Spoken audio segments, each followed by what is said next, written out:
केही महिना अघिसम्म ODI status नै खतरामा परेको नेपाल क्रिकेट अझ फेरि एउटा नयाँ आशा बोकेर अगाडि बढिरहेको छ। ICC men's cricket world cup league 2मा नेपालले लगातार 2 उत्कृष्ट सिरिज खेल्दै 12 महत्त्वपूर्ण अङ्क जोड्न सफल भयो। युएई र ओमान विरुद्धको पहिलो सिरिजमा नेपालले 4 मध्ये 3 खेल जित्दै 6 अङ्क आफ्नो पक्षमा पार्यो।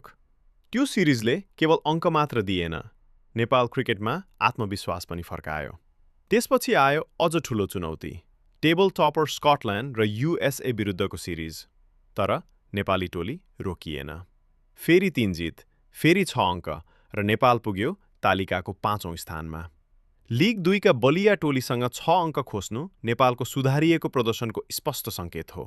कहिले ब्याटिङमा सङ्घर्ष गर्ने नेपाली टोलीले यो पटक ब्याटिङमै नयाँ ऊर्जा देखायो। ईशान पाण्डेले आफ्नो क्षमता प्रमाणित गरे। कुशाल भुर्टेल र आसिफ शेखले आफूहरू अझै उत्कृष्ट फर्ममा रहेको सन्देश दिए। सन्दीप लामिछानेले त ओडिआईमा फास्टेस्ट 150 विकेट पुरा गर्ने इतिहास नै बनाए। बोलिङ त पहिलेदेखि नै नेपालको शक्ति थियो। अब ब्याटिङ पनि साथ दिन थालेपछि नेपाल अझ खतरनाक बन्दै गएको छ। आइसिसी फ्यान इन्गेजमेन्ट अवार्ड जिताउने नेपाली समर्थकहरू फेरि मैदानमा फर्किन थालेका छन्। यी लगातारका जितहरूले फ्यानहरूमा फेरि एउटा विश्वास जगाएको छ। नेपाल अब सही दिशातर्फ अघि बढिरहेको छ। अब लक्ष्य स्पष्ट छ, टप 4मा फिनिश गर्दै सिधै ग्लोबल क्वालिफिकेसनमा पुग्ने। अब नेपालको अर्को परीक्षा, नमिबिया र नेदरल्यान्ड्स विरुद्धको महत्त्वपूर्ण सिरिज। यो सिरिज जुलाई 21 देखि नेदरल्यान्ड्समा सुरु हुनेछ।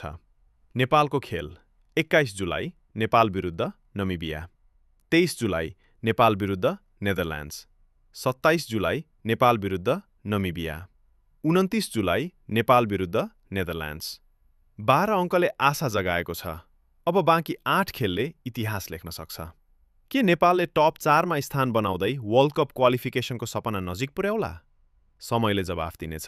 तर एउटा कुरा निश्चित छ, Nepal cricket is rising again.